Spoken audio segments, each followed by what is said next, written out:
Good morning बच्चों।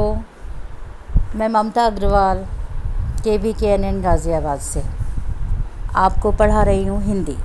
ठीक है बच्चों, आज वैसे हम पढ़ेंगे योजक शब्द, लेकिन इससे पहले मैं बता दूँ, हमने पहले पढ़ा है लेसन। कौन सा लेसन पढ़ा था हमने? किरमिच की गेंद। आपको ये पूरा पाठ समझ में भी आ गया था, उसके कठिन शब्द भी आपको समझ में आ गए थे, प्रश्न उत्तर भी आपको समझ में आ गए थे और आपने सारा काम भी किया था। ठीक है, लेकिन एक चीज़ और है इसमें, व्याकरण। हम व्याकरण में पढ़ेंगे योजक शब्द। हर पाठ में व्याकरण होती है ना, तो व्याकरण में हम पढ़ेंगे योजक शब्द। योजक शब्द होते हैं जब हम किसी शब्द का 2 बार प्रयोग करते हैं तो उसके अर्थ में बदलाव आ जाता है और दोनों शब्दों के बीच एक माइनस जैसा चिन्ह होता है, वो लगाया जाता है। इसे हाइफन भी कहते हैं और योजक चिन्ह कहते हैं, जिसे योजक चिन्ह कहते हैं। अर्थात शब्दों के जोड़ों में योजक चिन्ह लगाया जाता है, यानी जहाँ 2 शब्द का जोड़ा हो जो एक साथ बोले जाते हैं, ठीक है, उनमें योजक चिन्ह लगाए जाते हैं। और जिन शब्दों में योजक चिन्ह लगाया जाता है उसको क्या कहते हैं? योजक शब्द। यानी जिन शब्दों में योजक चिन्ह लगाया जाता है उन्हें हम योजक शब्द कहते हैं। और बहुत सारे योजक शब्द आपके इस पाठ किरमिच की गेंद में भी आए हैं। ठीक है, लेकिन बच्चों योजक शब्द जो है वो 2 तरह के होते हैं। कितने तरह के होते हैं? 2 तरह के होते हैं।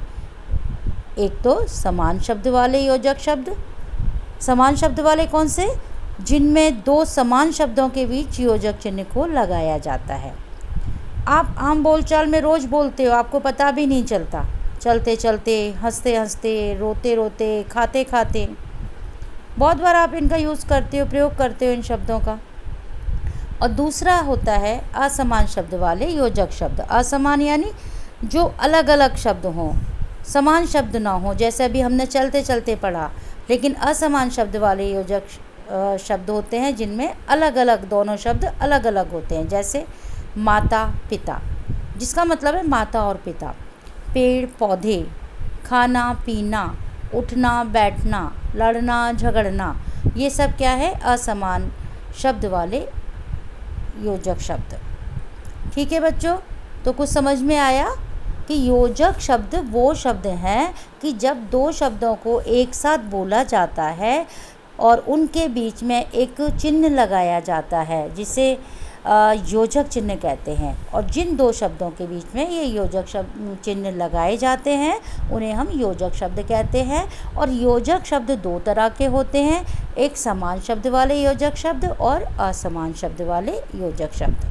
तो बच्चों, मैं आशा करती हूँ कि आपको ये योजक शब्द बहुत ही अच्छी तरह से समझ में आ गए होंगे।